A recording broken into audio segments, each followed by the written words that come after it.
Hello दोस्तों, good evening. कैसे हैं आप लोग? आइए स्वागत करते हैं अपने चैनल कैरियर प्लानर सोम पे। जैसे कि आपको पता है कि नंबर सिस्टम का जो सीरीज हम लोग लेके चल रहे हैं, इसमें हम लोग सम ऑफ नेचुरल नंबर्स के बारे में चर्चा कर रहे हैं। मैंने आज इसके पहले जो क्लास लिया था उस पर लॉजिकल जो क्वेश्चन थे उसको मैंने बताने का प्रयास किया था कि उन टाइप के क्वेश्चन को आप कैसे विद इन टाइम हल करोगे, कैसे आप लॉजिकल क्वेश्चन को समझने का प्रयास करोगे।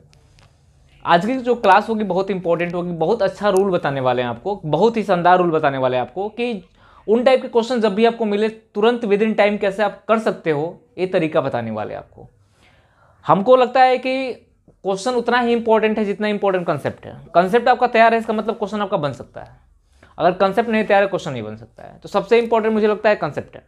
तो आज हम बात करने वाले हैं प्राकृतिक संख्याओं के योग के पार्ट 2 पे। जितने बच्चे जुड़े हुए हैं सभी को गुड इवनिंग, और सभी लोग एक बार शेयर कर दो, और जितने भी दोस्त मित्र सबको जोड़ो और क्लास लो।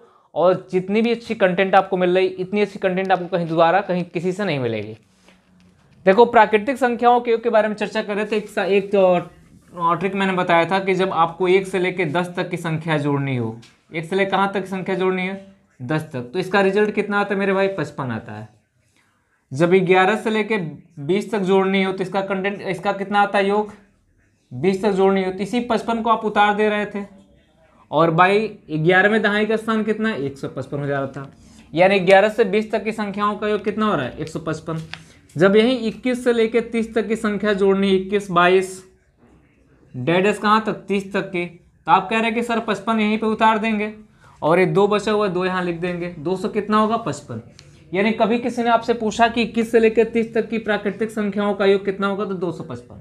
देखो, मेन मुद्दा मेरा यह नहीं है कि ये चीज आपको आ रहा है कि नहीं आ रहा है। मेन मुद्दा है कि इस कंसेप्ट से एग्जाम में कैसे क्वेश्चन बनाया जाएगा, इसको एग्जाम में किस तरह इंप्लीमेंट किया जा सकता है, कैसे क्वेश्चंस आते हैं हमारे एग्जाम में, उसको कैसे विद इन टाइम करते हैं। मैंने कहा, मान लीजिए किसी ने पूछा आपसे कि बताओ कि 41 + 42 और डेड एस कहाँ तक? 50 तक का योग ज्ञात कर लो, इसका मान कितना होगा? तो आप कहोगे सर ये 55 तो हो ही जाएगा, और इसमें दहाई का स्थान 4 है, कितना हो जाएगा? 455। सीधे आपका आंसर हो जाएगा विद इन टाइम। जैसे क्वेश्चन मिला, हमें नहीं कहते हैं कि यही क्वेश्चन आपके एग्जाम में पूछा जाएगा। हो सकता है कि अगर पूछ दिया तो आपका टाइम बचेगा और आप विद इन टाइम में क्वेश्चन कर ले जाओगे। हमने कहा, मान लीजिए आपसे पूछा कि सर ये बताओ कि 91, 92, 93 और डेड एस कहाँ तक? 100 तक का योग ज्ञात करो। तो आप कहोगे 55, तो ऐसे लिख देंगे हम लोग। जो दहाई का स्थान कितना है हमारा? 9, यानी कितना होगा? 955। सीधे हम कह सकते हैं कि 91 से लेकर 100 तक की प्राकृतिक संख्याओं का योग कितना होगा? 955। फिर बार बार कहते हैं कि ये कोई जरूर नहीं कि हमसे पूछा जाएगा, लेकिन मान लो कभी पूछ दिया तो क्या करेंगे? इन सब क्वेश्चनों को हल करने के लिए आपके पास टाइम नहीं होना चाहिए। यानी जैसे इस क्वेश्चन को आप देखते हो, सीधे आपका ट्रिक होना चाहिए। जैसे मैंने कहा कि बताओ कि पूछ दिया 71, 72, डेड एस कहाँ तक पूछा कि बताओ 80 तक का योग कितना हो जाएगा। आप कहोगे कि सीधे हम 55 लिख देंगे, और 71 में जो दहाई का स्थान कितना है? 7, तो हम कहेंगे हमारा आंसर कितना होगा? 755।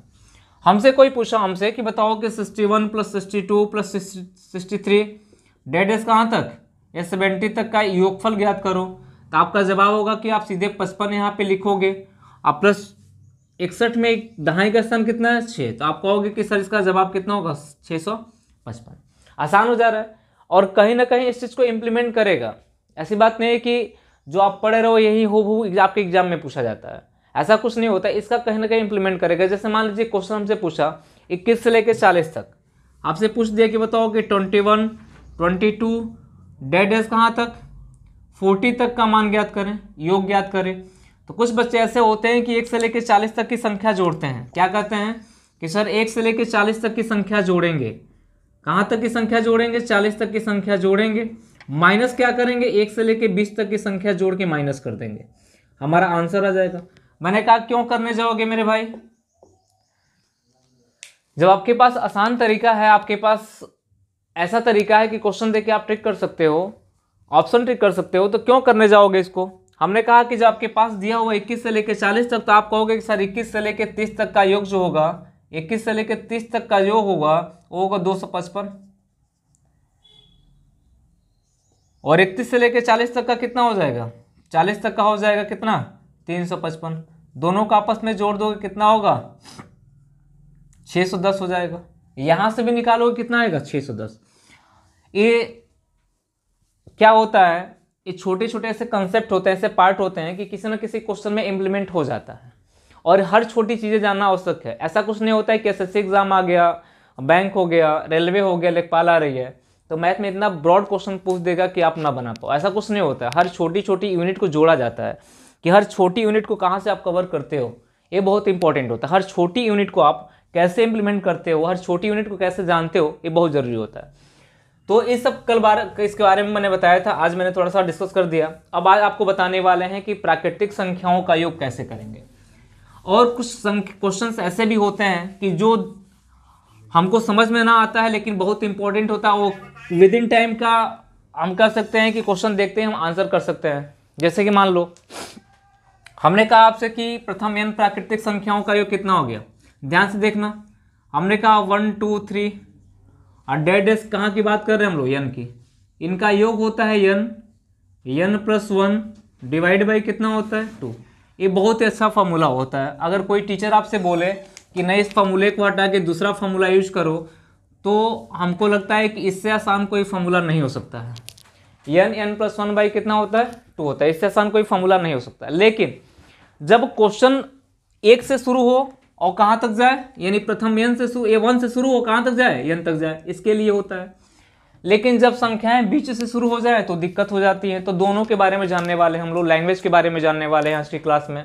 जितने लोग भाई जुड़े हुए हैं सभी लोग एक बार शेयर कर दो, और सभी लोग जितने भी आपके पास स्टडी व्हाट्सएप ग्रुप होंगे, फेसबुक स्टडी ग्रुप होंगे, जो भी ग्रुप होंगे उन ग्रुप में शेयर करो। जितने बच्चे हो सकते हैं जोड़ने का प्रयास करो। आज यही देखने वाले हैं, इन पे 2-3 कंसेप्ट क्वेश्चन देखने वाले हैं कि कैसे क्वेश्चन हम लोग हल करते हैं। जैसे मान लीजिए कि हमने बोला आपसे क्वेश्चन बोला, यहाँ पे पहला क्वेश्चन में लिख दिया कि प्रथम 20 प्राकृतिक संख्याओं का योग कितना होगा। हमने कहा कि 1 2 3, आप प्लस डेड कहाँ तक पूछ दिया, 20 तक का मान पूछ दिया कितना होगा।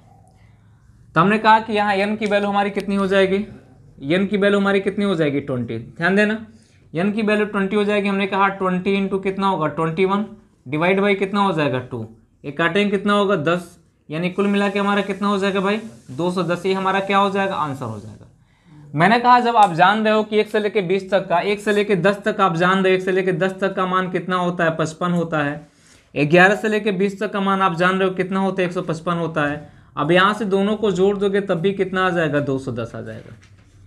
यहाँ से भी आपका आंसर वही आएगा, यहाँ से भी आपका आंसर वही आएगा। हो सकता है कभी कभी एग्जाम में हमारा फार्मूला ही पूछ देता है, कभी कभी क्या होता है आईक्यू चेक करने के लिए फार्मूला पूछ देता है, बोलता है कि बताओ कि 1 प्लस 2 प्लस डेड प्लस ए का मान कितना होगा। तो कुछ बच्चे APGP सीरीज लगाना शुरू करते हैं, उनको ये नहीं पता कि फार्मूला पूछा हुआ है 1 से लेके ए तक क्या। तो आप कह सकते हैं a प्लस 1 डिवाइड बाई कितना होता है 2 होता है। कभी कभी गलतियां वहाँ होती हैं जो चीज़ें आसान होती है, गलतियां वहाँ नहीं होती जो चीज़ें टफ होती है। टफ पे लोग अक्सर मेहनत करने का प्रयास करते हैं लेकिन छोटी छोटी चीज़ों पे मेहनत करने का प्रयास नहीं करते हैं। गलतियां छोटी चीज़ों में होती, अक्सर बच्चा एग्जाम देने जाता है तो छोटी चीज़ों पर गलतियां करके आता है।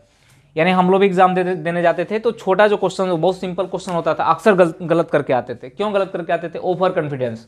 तो ओवर कॉन्फिडेंस में नहीं बहना, हम लोग को आगे अपना काम करना है। जैसे मान लीजिए मैंने कहा कि ये फार्मूला भी आपसे पूछ सकता है, हमसे पूछा लैंग्वेज से में पूछ सकता है, जैसे पूछ सकता है। मैंने कहा प्रथम 20 प्राकृतिक संख्याओं का योग कितना होगा। मैंने बोला आपसे, दूसरा क्वेश्चन यहाँ पे लिखा, मैंने बोला कि बताओ कि प्रथम 25 प्राकृतिक संख्याओं का योग कितना होगा। प्रथम 25 प्राकृतिक संख्याओं का योग कितना होगा। मान लीजिए क्वेश्चन पूछा आपसे, तो प्रथम 25 प्राकृतिक संख्याओं का योग होगा। देखो एक शब्द लगा हुआ है प्रथम। प्रथम का मतलब संख्या शुरू होती है कहाँ से, 1 से लेके। संख्या शुरू होती है 1 से लेके कहाँ तक जाती है भाई, ये 25 तक जाती है। यानी यहाँ n की वैल्यू जो पुट करोगे, कितना पुट करोगे 25 पुट करोगे। 25 जैसे आपने पुट किया n की वैल्यू तो आप कहोगे 25 इंटू कितना होगा 26 हो जाएगा, डिवाइड बाई कितना होगा मेरे भाई 2 हो जाएगा। एक कितना होगा 13 होगा, 13 पच्चीस कितना होता है 65 होता है। 13 दूना 26 होगा, 26 से कितना हो जाएगा हमारा भाई 32 हो जाएगा। निकाल सकते हैं 300 कितना हो जाएगा 25 हो जाएगा। आंसर हो जाएगा हमारा 325। हमने कहा कि मान लो यहाँ डेटा बदल दिया, ऐसी बात नहीं है कि केवल 20-25 पूछा जाएगा आपसे, कुछ भी पूछा जा सकता है। हमने कहा डेटा बदल के बोला कि बताओ प्रथम 100 प्राकृतिक संख्याओं का योग कितना होगा, प्रथम 100 प्राकृतिक संख्याओं का योग कितना होगा। तो हम कह सकते हैं कि प्रथम 100 की बात कर रहा है, तो यहाँ इसका मतलब कह रहा है कि 1 से शुरुआत किया हुआ है और कहाँ तक जा रहा है, डेड 100 तक की बात कर रहा है। तो हम कह रहे हैं कि n की वैल्यू यहाँ पे कितनी हो जाएगी, n की वैल्यू हमारी हो जाएगी 100। अगर n की वैल्यू हम 100 मानते हैं तो हमने कहा कि कितना हो जाएगा मेरे भाई, ये 100 गुणे कितना होगा 101 डिवाइड बाई कितना होगा 2, हमने कितना होगा 50। हमने कहा जीरो को साइड में रख लो, 5 से गुणा करो, 5 0 5 यानी जीरो लगा दो, कितना होगा 50-50 हो जाएगा। यही हमारा क्या हो जाएगा आंसर। ये बहुत बड़ा मुद्दा नहीं है, जब प्रथम n प्राकृतिक संख्याओं की बात कर रहे हैं बहुत बड़ा मुद्दा नहीं होता है। मुद्दा वहाँ होता है जब संख्याएं बीच से पूछा जाता है, जब संख्याएं कहाँ से पूछा जाता है, बीच से पूछा जाता है और बीच में खत्म करता है, तो मुद्दा हो जाता है कि हम कैसे हल करने का प्रयास करते हैं। तो मैं आपको बताऊंगा तरीका कि कैसे हल कर सकते हैं हम लोग क्वेश्चनों को। यानी जैसे मान लो सपोज दैट कि आपसे क्वेश्चन पूछा यहाँ पे,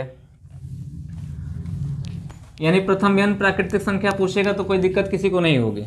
लेकिन मान लीजिए कि अगर बीच से क्वेश्चन कहीं से पूछा, हमसे पूछा ही बता दो, सपोज दैट हमसे पूछे बताओ कि 21 से लेकर 40 तक, हमसे पूछा कि 21 + 22 + 23 आप प्लस डेड कहाँ तक पूछ दिया, बोला +40 का मान ज्ञात करो, इसका मान ज्ञात करो, इसका मान कितना होगा, इसका योगफल कितना होगा, सपोज दैट मान लीजिए पूछ दिया हमसे। तो अक्सर बच्चे क्या करते हैं, अक्सर क्या करते हैं कि पहले 1 से लेकर 40 तक की संख्याओं का योग निकालते हैं, क्योंकि जो फॉर्मूला हमारे पास है n + 1 डिवाइड बाई 2, अक्सर इनका यूज किया जाता है और मैंने देखा है मैक्सिमम बच्चे इसका यूज करते हैं। और मैं बता रहा हूँ कि जो मैं चीज़ पढ़ा रहा हूँ आपको, इससे आपका एवरेज का बेस तैयार हो रहा है, औसत का आपका बेस तैयार हो जा रहा है यहाँ से, यानी एवरेज में आपको चीज़ें मिलने वाली है और हम लोग अक्सर एवरेज से करने वाले हैं। मैंने कहा 21 से लेकर 40 तक का पूछा है, तो बच्चे अक्सर क्या करते हैं, कहते हैं कि सर पहले हम 1 से लेकर कहाँ तक की संख्याओं को जोड़ेंगे, 1 2 3 डेट इज कहाँ तक संख्याओं को जोड़ेंगे, पहले 1 से लेकर 40 तक की संख्याओं को जोड़ेंगे, फिर माइनस क्या करेंगे 1 से लेकर 20 तक की संख्याओं को जोड़ के माइनस कर देंगे, हमारा आंसर आ जाएगा।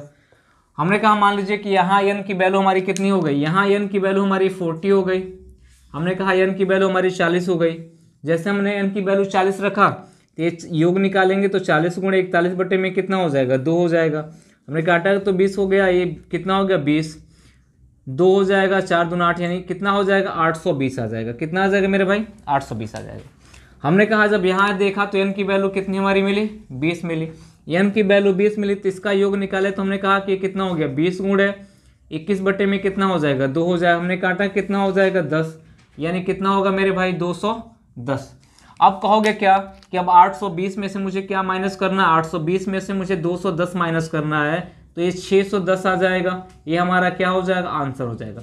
अब सोचो कि ऐसे क्वेश्चन में आपको इतना टाइम, इतना लेंदी सॉल्यूशन मिल रहा है, आपको लग रहा होगा कि आसान है, लेकिन हमने कहा कि अगर हर क्वेश्चन में 2 सेकंड 5 सेकंड का टाइम बचाने का प्रयास करें तो इतना लेंदी करेंगे तो जाहिर सी बात है लिखने में टाइम लग जाएगा। जहाँ 30 सेकंड का टाइम मिलता है वो 30 सेकंड से ज़्यादा ये कम से कम 1 मिनट का टाइम ले लेगा। और क्वेश्चन तो केवल ये पूछा नहीं जाएगा, कुछ भी संख्या यहाँ दे सकती है, संख्याएं कहीं से भी शुरू होकर कहीं भी खत्म कर सकता है। तो हमने कहा कि जब कहीं से शुरू होकर कहीं खत्म कर सकता है तो मेरे पास एक ऐसा लॉजिक होना चाहिए जहाँ हम क्वेश्चन देखते ही आंसर करने का प्रयास करें। तो मैं आपको बताने वाला हूँ, उस चीज़ को ध्यान रखिएगा, कई साइड में नोट कर लीजिएगा। Type number solution type number 1 का है, और टाइप नंबर 2 की बात कर रहे हैं कि सॉल्यूशन कैसे हमें देना है आपको। हमने कहा कि पहली और अंतिम संख्या को ऐड कर दो, पहली और अंतिम संख्या को ऐड कर दो तो कितना आएगा 61 आ जाएगा। ध्यान से देखना, हमने क्या बोला कि संख्याएं कहीं से भी शुरू हो कहीं पे भी खत्म हो, कोई लेना देना नहीं है। पहली संख्या और अंतिम संख्या को ऐड कर दो और किससे डिवाइड कर दो 2 से। एवरेज की बात कर रहे हैं, संख्याओं का 1 बटे में संख्या होता है एवरेज, औसत होता है। हमने कहा कुल संख्याएं होंगी कितनी, अगर कुल संख्याएं निकाल नहीं पा रहे हो अगर आप लोग तो एक काम करना, बड़ी संख्या कौन सी है 40, 21 के पहले कौन संख्या आती है 20, ये कुल मिला के कितना आ जाएगा 20। कुल संख्याएं कितनी हो जाएगी मेरे भाई 20 आ जाएगा। मैंने काटा 2 से तो कितना हो गया 10, यानी मैंने कहा कि मेरा आंसर कितना आ गया 610। आंसर कितना आया 610, यानी यहाँ से भी आपको 610 मिला हुआ इतना बड़ा पैटर्न करने के बाद, और यहाँ से भी आपको 610 मिला इतना छोटा पैटर्न करने के बाद। तो मुझे लगता है कि सबसे आसान तरीका यही हो सकता है। यानी जब भी आपको कहीं से भी क्वेश्चन मिले, कहीं से भी क्वेश्चनों का शुरुआत करें, बीच से करें बीच में ख़त्म करें, तो आप ये पैटर्न यूज कर सकते हो। फिर भी अगर समझने का प्रयास करना, मैंने क्या किया कि पहली संख्या और अंतिम संख्या को ऐड करके किससे भाग दिया, 2 से। यानी 40 में 21 को जोड़ा तो कितना हो गया, 61 हो गया। 61 में किससे भाग दिया, 2 से। मैंने कहा अब कुल संख्याएं है कितनी, अब कुल संख्या है कितनी, तो अगर नहीं निकाल पा रहे तो सबसे बड़ी संख्या कौन सी है, 40। सबसे बड़ी संख्या 40 से 21 के पहले कौन संख्या आती है, 20 आती है। माइनस कर दो तो कुल कितना आ जाएगा, 20। कुल संख्याएं कितनी हो जाएगी, 20। 20 से गुणा कर दो, तो हमने कहा कि गुणा करने के बाद कुल मिला हमको कितना, 610।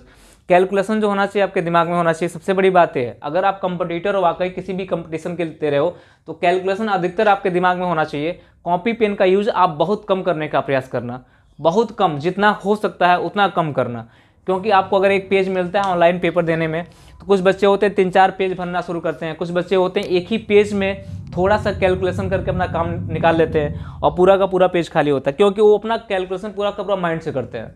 तो कोशिश करना कि कंसेप्ट आपका बेहतर हो तो माइंड से कैलकुलेशन करने का प्रयास करना। मान लीजिए एक क्वेश्चन आपके सामने हो गया, नोट कर लेना। संख्याएं कहीं से भी शुरू हो सकती है, हमें नहीं कहते हैं कि संख्याएं मैंने जो शुरू किया वहीं से, कुछ भी दे सकता है एग्जामिनर। कुछ भी देने का मतलब, मान लीजिए मैं एक क्वेश्चन और लिखता हूँ यहाँ पे, 2 अंकों की संख्या हो, 3 अंकों की हो, कोई फर्क पड़ने वाला नहीं है। मैंने लिखा यहाँ पे, अगर मान लो कि हमसे पूछा कि 101 प्लस 102 प्लस 103 प्लस डेढ़ कहाँ तक, हमने कहा 200 तक का मान ज्ञात करो। इसका मान कितना होगा, इसकी वैल्यू कितनी होगी। बच्चा पहले बात क्या करेगा, इसका करने का तरीका ये होगा कि पहले क्या करेगा, वो 1 से लेकर 200 तक, 1 से लेकर 200 तक की संख्याओं का योग निकालेगा। आप कहेगा सर बहुत अच्छा, 1 2 डेढ़ कहाँ तक जाएगा, वो 200 तक की संख्याओं का क्या निकालेगा, योग निकालेगा। फिर माइनस करेगा किससे, 1 से लेकर 100 तक की संख्याओं का योग करके क्या करेगा, वो माइनस करेगा। कहेगा कि सर यहाँ पे n की वैल्यू कितनी आ गई, n की वैल्यू यहाँ पे 200 आ गई, इसका योग निकालेंगे तो 200 गुणे कितना हो जाएगा, 201 डिवाइड बाई कितना हो जाएगा भाई, 2 हो जाएगा। ए आ जाएगा 100 आ जाएगा, तो ये हो जाएगा 20100, इतना आ जाएगा। हमने कहा कि अब इसकी बात करते हैं हम लोग, तो यहाँ n की वैल्यू कितनी आ जाएगी, 100 आ जाएगी। हमने कहा 100 गुणे कितना हो जाएगा, 100 गुण हो जाएगा हमारा 101 डिवाइड बाई कितना होगा 2, तो हमने काटा तो कितना मिला 50, यानी हो जाएगा 50-50 हो जाएगा, इसका मान हो जाएगा 50-50। अब क्या होगा, बच्चा क्या करेगा, ये 100 में से माइनस कितना करेगा, 50-50 माइनस करेगा, तो कुल मिला के 15050 मिलेगा हमको, नियर ए मिलेगा हमारा, क्या हो जाएगा, यही आंसर हो जाएगा। 15050 हमारा क्या हो जाएगा, आंसर हो जाएगा। अब सोचो कि इतना बड़ा पैटर्न करने के बाद हमको आंसर मिला है। मुझे लगता है कि इतना बड़ा करने से आपको 1 से 2 मिनट का टाइम जाना ही जाना है, और कोई भी क्वेश्चन आपके सामने पुट कर सकता है, कितना भी बड़ा से बड़ा, छोटा से छोटा क्वेश्चन पुट कर सकता है। मैं बड़ा क्वेश्चन इसलिए ले रहा हूँ कि एग्जाम में अगर छोटा क्वेश्चन आपसे पुट करे तो आप आसानी से उसको बना सको, क्योंकि जितना हम लोग बड़ा क्वेश्चन लेंगे, हमने कहा 101 से लेकर 200 तक की बात कर रहे थे, 1 से लेकर 200 तक की संख्या माइनस जोड़ोगे और फिर 1 से लेकर 100 तक की संख्या जोड़ के माइनस करो, क्योंकि पूछा कहाँ से, केवल 1 से लेकर 200 तक की। अगर मुझे फॉर्मूला कौन लगाना है, n+1 बाई कितना लगाना है, 2 लगाना है। तो हमने कहा कि मान लो अगर मेरा तरीका आपको यूज करना है, मुझे लगता है कि सबसे बेहतर तरीका है और कोई भी इसको काट नहीं सकता है। मैंने कहा पहली संख्या और अंतिम संख्या को जोड़ दो, तो ये आ जाएगा 301। कितना आएगा बेटा, 301। किससे भाग दोगे, 2 से। हमने कहा कुल संख्याएं कितनी है, तो आप कुल संख्या नहीं निकाल पा रहे तो बड़ी संख्या 2 से है, 101 के पहले कौन संख्या थी, 100, तो कुल संख्या है कितनी हो जाएगी, 100 गुणे आपसे 100 से हमने काटा कितना मिल गया, 50।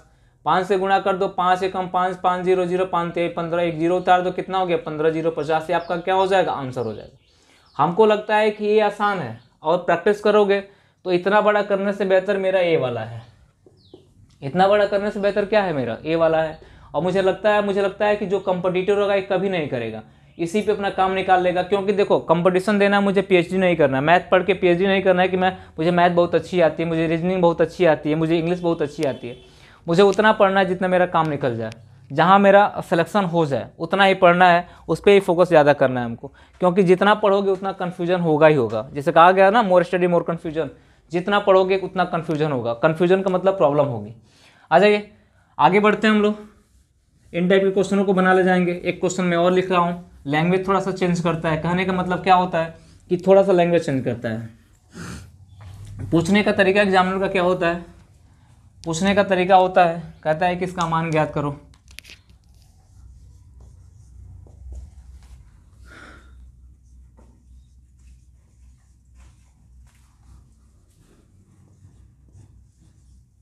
का मान ज्ञात करें,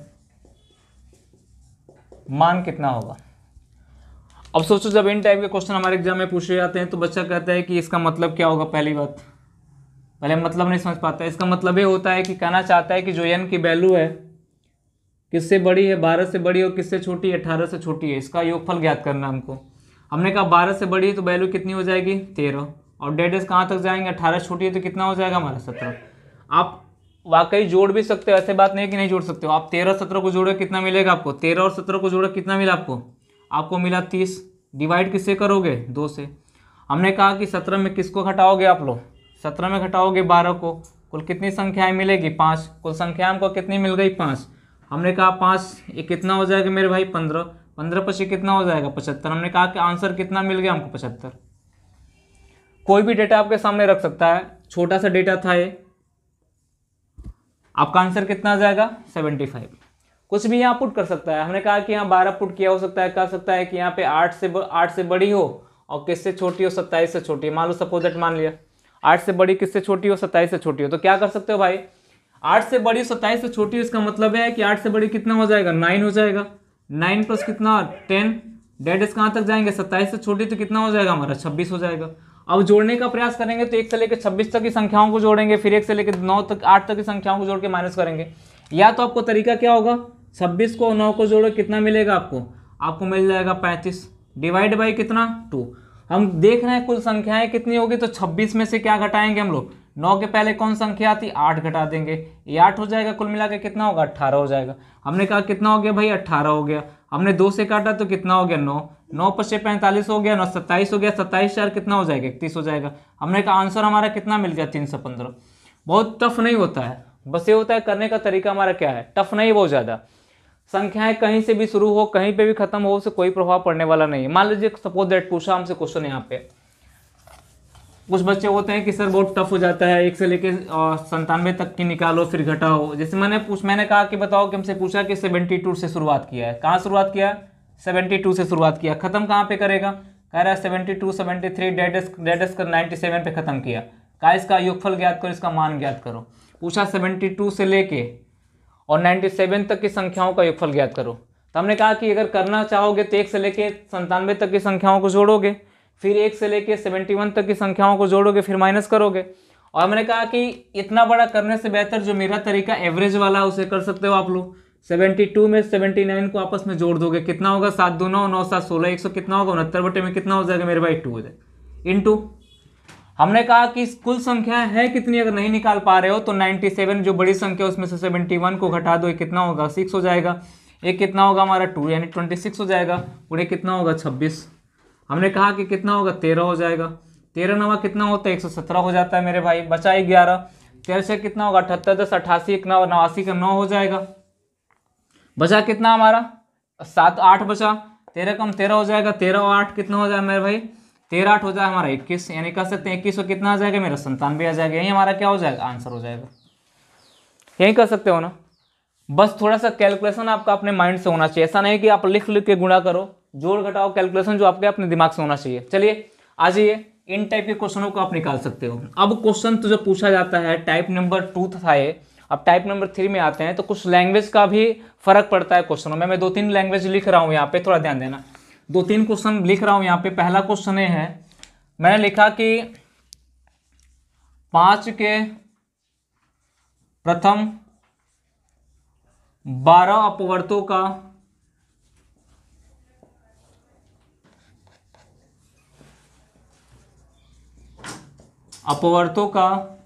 योगफल ज्ञात करें। योग क्या होगा, देखिए पहला क्वेश्चन है पूछा है। दूसरा क्वेश्चन है पूछा हमसे, दूसरा क्वेश्चन है इसी सेम पूछा कि 5 से या तो 12 से विभाजित होने वाले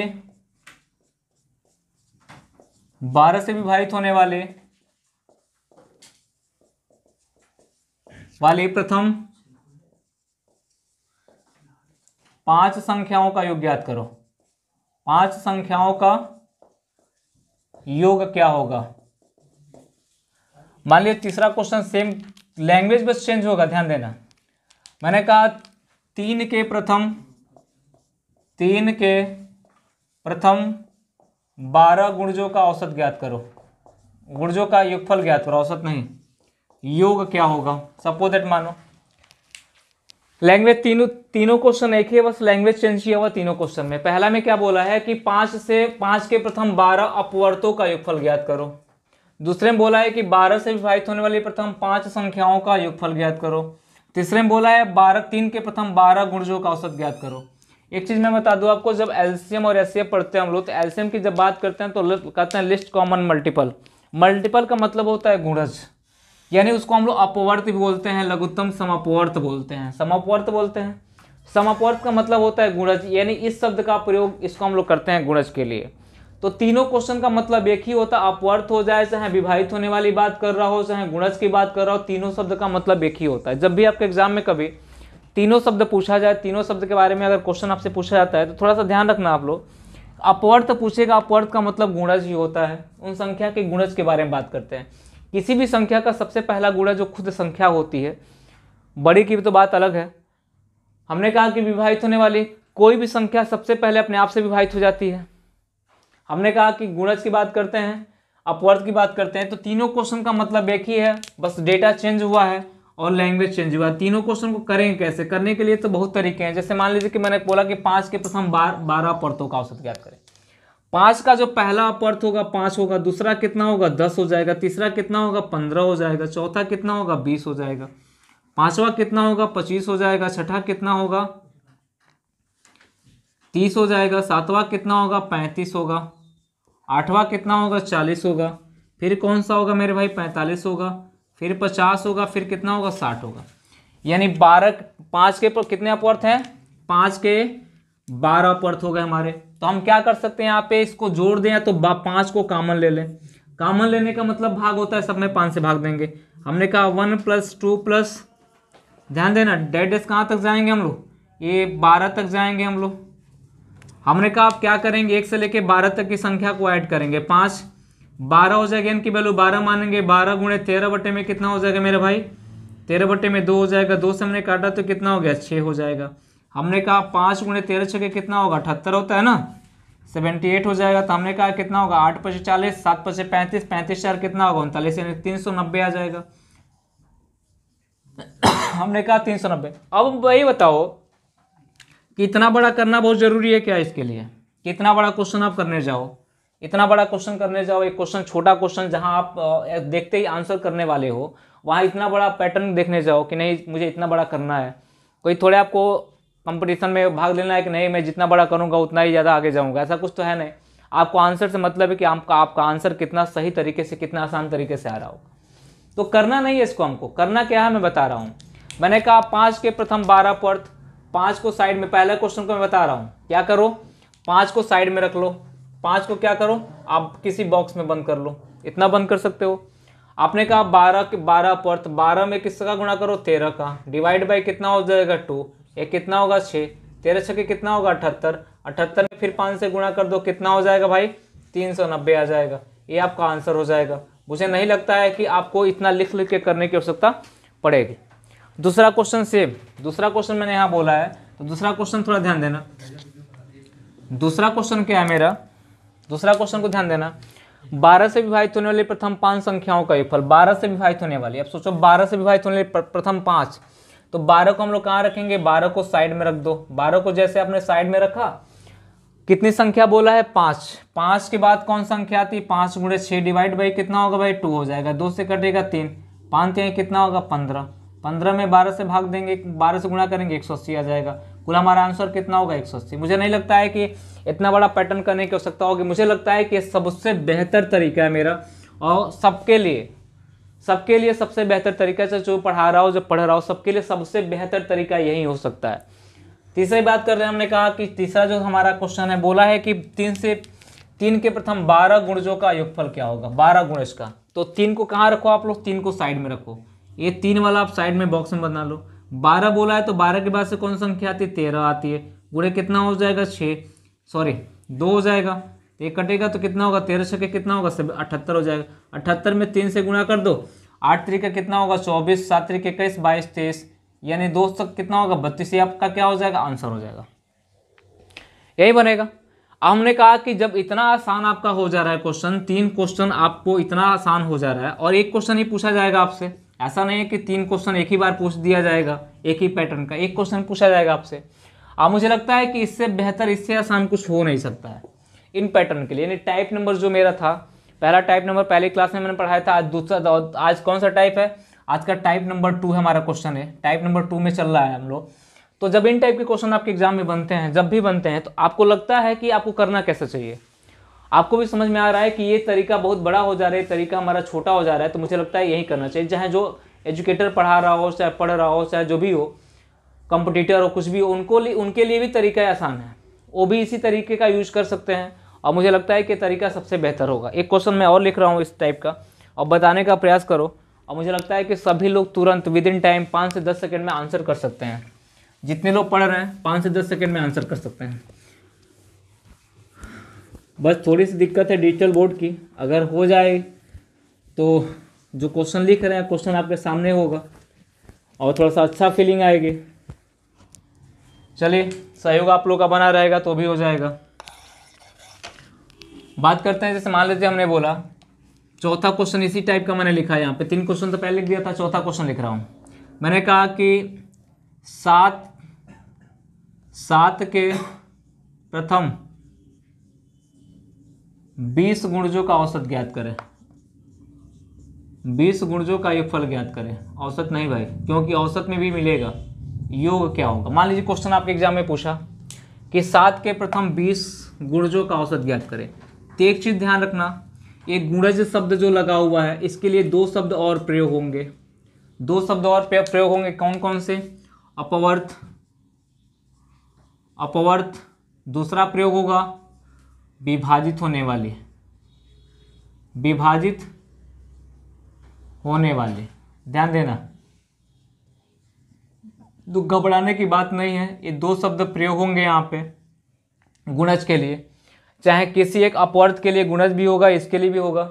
यानी ये शब्द जो है तीनों एक दूसरे के बराबर ही हैं, तीनों क्या है, एक ही काम करने वाले हैं, कुछ अलग नहीं होने वाला है, क्वेश्चन को बदलने वाले नहीं है। ऐसा शब्द से क्वेश्चन बदल जाता है, तो ऐसे में इन तीनों शब्द से क्वेश्चन नहीं बदलने वाला है। डेटा जब बदलेगा तब का क्वेश्चन बदलेगा, बाकी और कुछ नहीं होने वाला है। चलिए,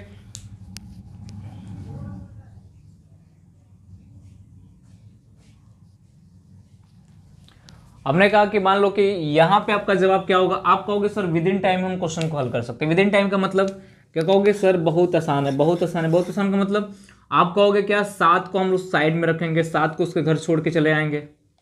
कितने बोला है भाई? 20। 20 के बाद से कौन सा संख्या आती है? 20 के बाद से 21 आती है। डिवाइड बाई कितना? 2। तो हमने कहा कि 10, ये कितना हो गया मेरे भाई? 210।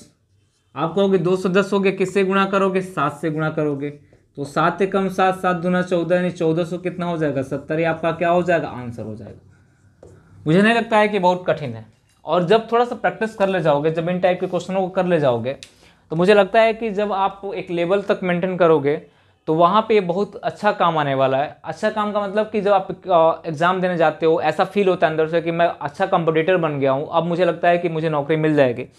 उस समय उन बच्चों के लिए, चाहे वो बच्चे हैं जो अभी लर्नर हैं, जो सीख रहे हैं, उन बच्चों के लिए भी बहुत फ़ायदेमंद होने वाला है, क्योंकि उनका जो दिमाग है अभी डाइवर्ट कहीं नहीं है। जो लर्नर सीख रहे हैं उनको यही उनके दिमाग में फिट करना है कि मुझे इसी तरीके से हल करना है।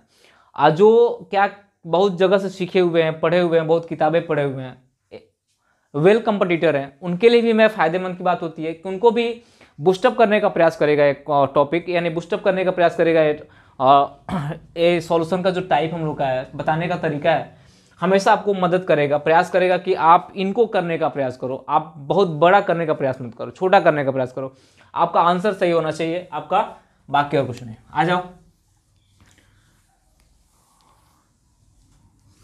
एक चीज मैं बता दूं आपको फिर से, यहाँ पे मैं लिखवा रहा हूँ, इसके बाद मैं आगे बढ़ूंगा।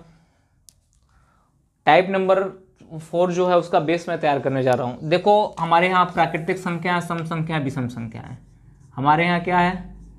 ये प्राकृतिक संख्या है, प्राकृतिक संख्या है। फिर क्या हमारा यहाँ आपको मिल जाएगा सम संख्या। क्या मिल जाएगा मेरे भाई? सम संख्या। ध्यान देना, इसको साइड में कहीं नोट कर लेना, मैं बताऊंगा इसका इंप्लीमेंट कहाँ करना है। क्वेश्चन कब गलत हो सकता है, क्वेश्चन कब सही हो सकता है। ये आपका विषम संख्या है। क्या है? विषम संख्या है। थोड़ा सा हम लोग औसत की बात करें, औसत का भी बेस आपका तैयार हो रहा है यहाँ से। औसत का भी बेस आपका तैयार हो रहा है। जब अब प्राकृतिक संख्या की बात करते हैं, हम लोग प्राकृतिक संख्या की बात करते हैं तो थोड़ा ध्यान देना।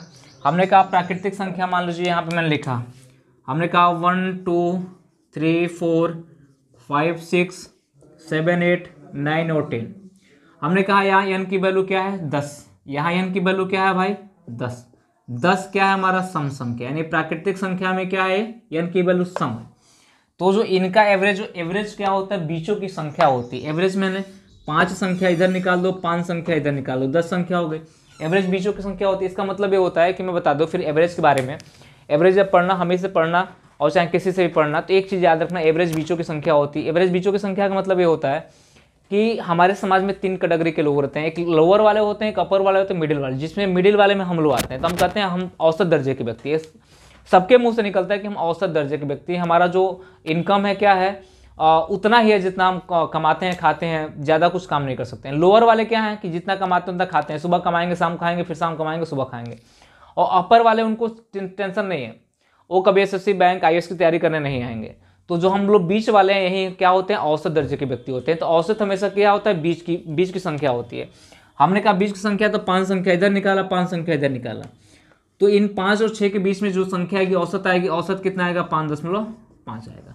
हमने कहा जब प्राकृतिक संख्या में n की वैल्यू कितनी हो, सम हो। ध्यान देना, प्राकृतिक संख्या में जब n की वैल्यू क्या हो, n की वैल्यू सम हो, तो इसका औसत हमेशा किस में आएगा, इसका जो एवरेज आएगा हमेशा आएगा आपका किस में, दशमलव में आएगा। किस में आएगा मेरे भाई, दशमलव में। ध्यान रखना, हमेशा दशमलव में आएगा।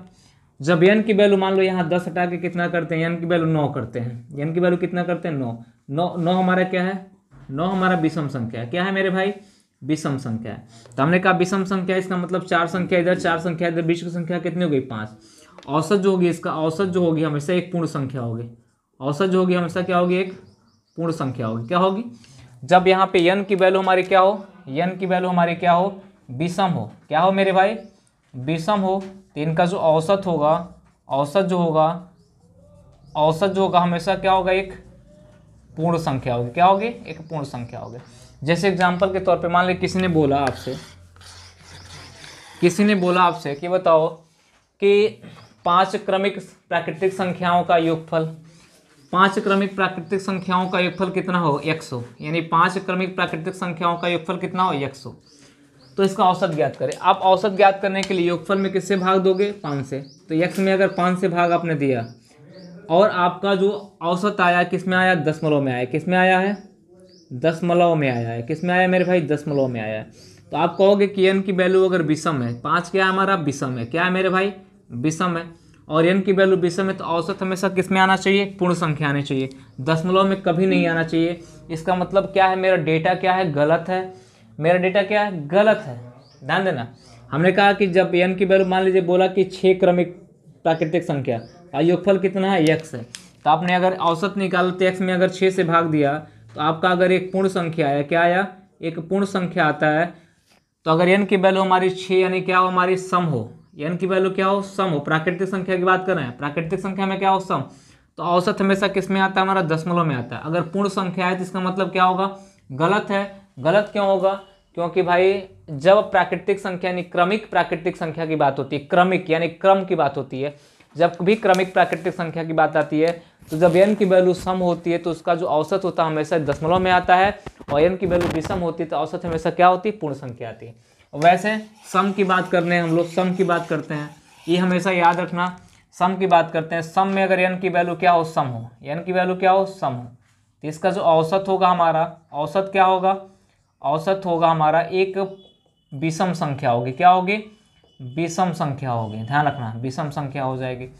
जब n की वैल्यू विषम सम संख्या में क्या हो, विषम हो। क्या हो मेरे भाई, विषम हो, तो क्या होगी भाई, औसत जो होगी हमारी, जो ये औसत होती है वो हमारी होती है सम संख्या होती है। क्या होती है, सम संख्या होती है। ध्यान रखना, अगर उल्टा हुआ थोड़ा सा भी तो इसका मतलब क्वेश्चन क्या है, गलत है। आपको गलत दिखाना पड़ेगा। और मैं बता दूं कि ट्रेनिंग क्लास है, ट्रेनिंग का क्लास का मतलब पूरा का पूरा बेसिक क्लास है। और अगर आप आगे पढ़ते हो तो क्लास आपको इंपॉर्टेंट है देखना, कि आप इस क्लास को देखो और एक क्लास पे क्या करो, आप लोग कम नोट्स बनाओ कि आगे जब क्वेश्चन मिले तो इसको इम्प्लीमेंट हम लोग उस पर कर सकते हैं, कि क्वेश्चन कब गलत हो रहा है, कब सही हो रहा है, किसको हम लोग बेहतर, किसको हम लोग CND फाइंड CND टिक लगा रहे हैं, किसको हम लोग नॉन अदीज लगा रहे हैं, ये भी जानकारी होना चाहिए हमको। हमने कहा विषम संख्या में जब n की वैल्यू हमारी क्या हो, n की वैल्यू हमारी सम हो, विषम संख्या की बात करें सम हो, तो औसत जो इसका आएगा, जो एवरेज आएगा इसका औसत आएगा हमेशा एक सम संख्या आएगी। क्या आएगी? सम संख्या। जब विषम संख्या में n की वैल्यू क्या हो, मेरा विषम हो, क्या हो मेरे भाई, विषम हो, तो औसत जो आएगी हमेशा किस में आएगी, औसत जो आएगी हमेशा आएगी आपके विषम संख्या में आएगी। बात समझ में आ रही है? विषम संख्या में आएगी। कोई दिक्कत किसी को नहीं। ये तीन चीज़ें आपको जानना जरूरी है कि जब n की वैल्यू हमारी सम हो, प्राकृतिक संख्या की बात करें, क्रमिक की बात करें, किसकी बात करें, क्रमिक की बात करें, जब n की वैल्यू सम हो तो औसत हमेशा दशमलव में आता है, जब n की वैल्यू विषम हो तो औसत हमेशा पूर्ण संख्या में आती है।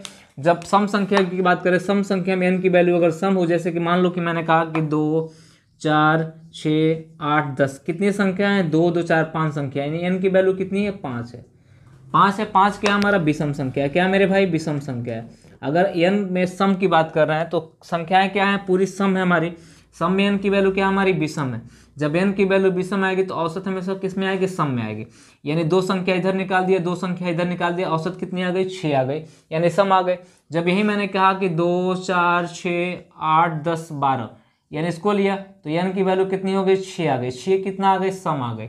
सम आने का मतलब क्या होता है कि 3 संख्या इधर निकाल दिया, 3 संख्या इधर निकाल दिया, 6 और 8 के बीच में कौन सी संख्या आएगी, 7, 7 क्या आएगी, विषम आएगी।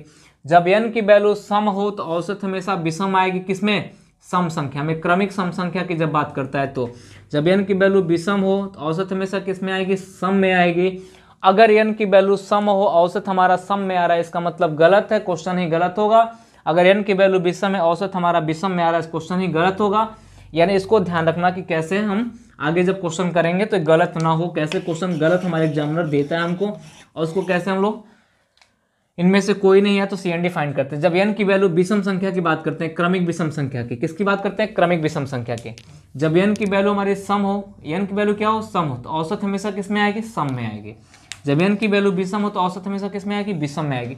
इसको फोकस करना, इसको नोट्स बना लेना, कहीं ना कहीं नोट कर लेना, और नोट करके हमेशा याद रखना ये चीज़ें औसत में भी काम आने वाला है, प्राकृतिक संख्याओं के योग में भी काम आने वाला है। तो आज के लिए मेरी क्लास इतनी ही, और मैं आगे भी आपको टाइप नंबर 4 पे काम करूंगा, और ये आपका जो है पैटर्न ये हमेशा यूज होगा, और मैं बताऊंगा कहाँ इनको यूज करना है। आगे वाले जो पैटर्न हम लोग की अगली क्लास में देखेंगे। आज के लिए इतनी ही, क्योंकि प्राकृतिक संख्याओं का योग एक बहुत बड़ा टॉपिक होता है, और मुझे लगता है कि एक बार पढ़ने के बाद दोबारा पढ़ने की आवश्यकता न पड़ती है, यानी बेसिक लेवल से हम लोग लेके वहाँ तक चलेंगे। चलिए मिलते हैं हम लोग नेक्स्ट सेशन के साथ। धन्यवाद।